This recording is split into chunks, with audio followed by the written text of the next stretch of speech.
السلام عليكم ورحمة الله تعالى وبركاته. كلنا عارفين تمثال أبو الهول كرمز من رموز الحضارة المصرية القديمة، المخلوق الأسطوري اللي جسمه أسد وراسه إنسان. بس أبو الهول مش مجرد تمثال حلو نقف قدامه ونتصور، لأ، ده وراه لغز كبير قوي بيخليك تسأل، ده فعلا من زمن الفراعنة ولا أقدم من كده بكتير؟ أبو الهول قاعد جنب أهرامات الجيزة التلاتة، خوفو خفرع ومنقرع. المكان ده مش عشوائي، لأن هضبة الجيزة كلها زي ما تكون معلم حضاري ضخم مليان عبقرية في الهندسة والفن. التمثال ده منحوت من صخرة واحدة من الحجر الجيري، طوله حوالي 73 متر وارتفاعه 20 متر وعرضه يوصل ل 90 متر في أعرض حتة فيه. الغريب بقى في تمثال أبو الهول إنه من غير قاعدة زي اللي بنشوفها في الفن المصري القديم. الفن المصري كان دايما دقيق ومنظم، بس أبو الهول مختلف، وده اللي بيخلي الشكوك تبدأ. القصة الرسمية بتقول إن الملك خفرع اللي بنى الهرم التاني في الجيزة هو اللي أمر بنحت التمثال ده في القرن 26 قبل الميلاد. بس الغريب إن مفيش ولا نقش واحد على التمثال نفسه بيقول إن خفرع هو اللي بناه، ولا حتى في ورقة مصرية قديمة بتأكد الكلام ده. كل الأدلة اللي عندنا بتعتمد على إن التمثال قريب من معبد خفرع، وفي شوية شبه بين ملامح وش التمثال وتماثيل خفرع. بس يعني ده كفاية علشان نقول إن هو اللي عمله؟ في التسعينات جيولوجي أمريكي اسمه روبرت شوش قرر يبص على أبو الهول من زاوية تانية، زاوية تآكل الصخور. لقى إن علامات التآكل على جسم التمثال مش بسبب الرياح ولا الرمل، لأ، دي بسبب مية المطر. وهنا الصدمة جت، لأن الجيزة ما شافتش أمطار غزيرة زي دي من أكتر من 7000 سنة، يعني حوالي 5000 قبل الميلاد. لو فعلا مية المطر هي اللي عملت التآكل ده، يبقى التمثال اتنحت في زمن كان الجو فيه مختلف تماما عن مصر دلوقتي. يعني ايه؟ يعني أبو الهول ممكن يكون أقدم من الأهرامات وأقدم من الفراعنة نفسهم. الكلام ده بيودينا لنظرية غريبة بس قوية، إن في حضارة تانية قبل الفراعنة كانت عندها القدرة تنحت تمثال زي ده بالحجم والدقة دي. مين دول؟ فين أثرهم؟ اختفوا ليه؟ مفيش إجابات واضحة، بس الأسئلة دي لوحدها بتفتح أبواب كبيرة قوي في دماغك. راس التمثال الصغيرة مقارنة بجسمه كمان بتزود الغموض.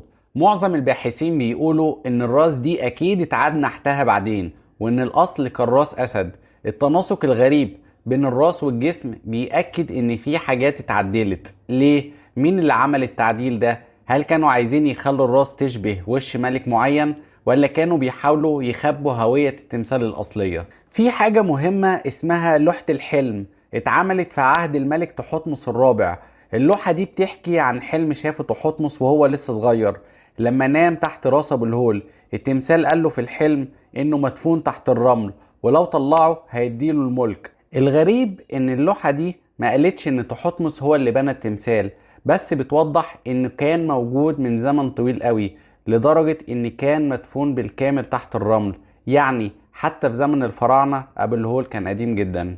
مش بس كده، الأبحاث الحديثة باستخدام الرادار اللي بيبص تحت الأرض لقت إن في تجاويف وممرات تحت التمثال، يعني في أوض أو ممرات مخفية لسه محدش اكتشفها، أو يمكن ما تعلنش عنها رسميا. في باحثين بيقولوا إن الأوض دي ممكن تكون فيها أسرار عن الحضارة اللي بنت أبو الهول، أو حتى أدوات وتقنيات تثبت إنهم كانوا متقدمين جدا.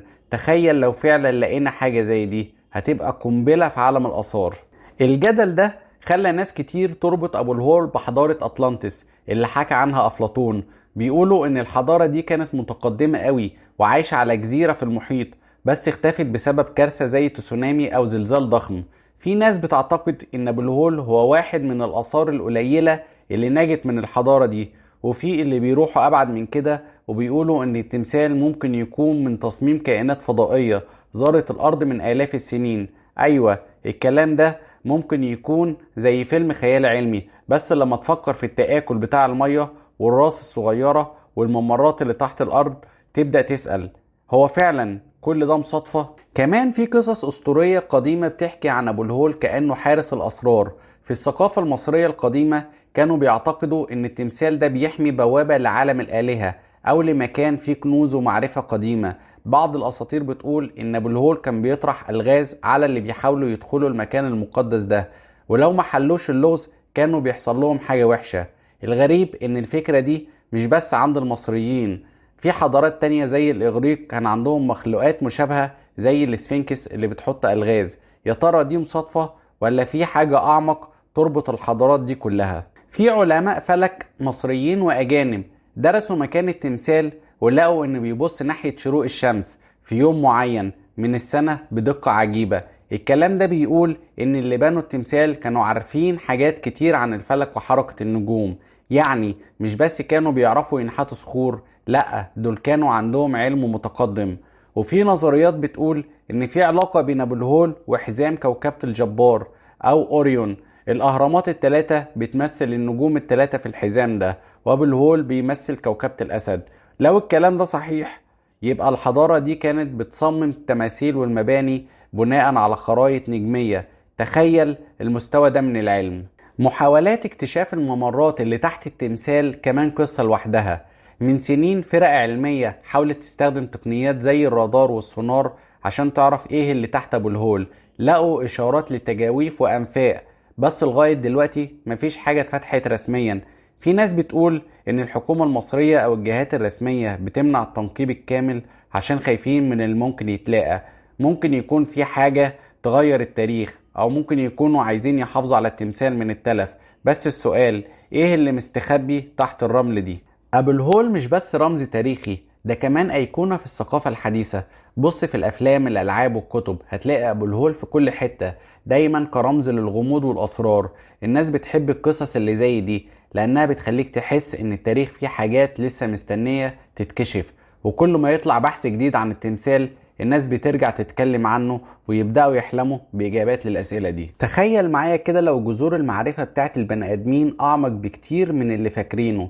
لو شرارة الهندسة والتكنولوجيا ما طلعتش من ضفاف النيل مع الفراعنة، لأ ده كان في ناس قبليهم سابولنا اللغز الصامت ده، شاهد أبدي على عظمتهم اللي اتنست. ساعتها كل اللي نعرفه عن بدايتنا هيتغير، ونفهم قدرة البني آدم وذكائه بشكل أوسع وأكبر.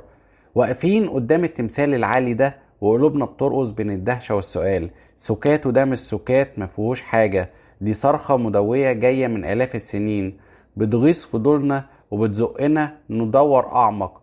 لغز أبو الهول مش مجرد فصل في كتاب الآثار، دي رحلة استكشاف جريئة في دهاليز الزمن، بتكشف لنا عن تاريخ أوسع وأعظم وأغرب بكتير من اللي كنا متخيلينه.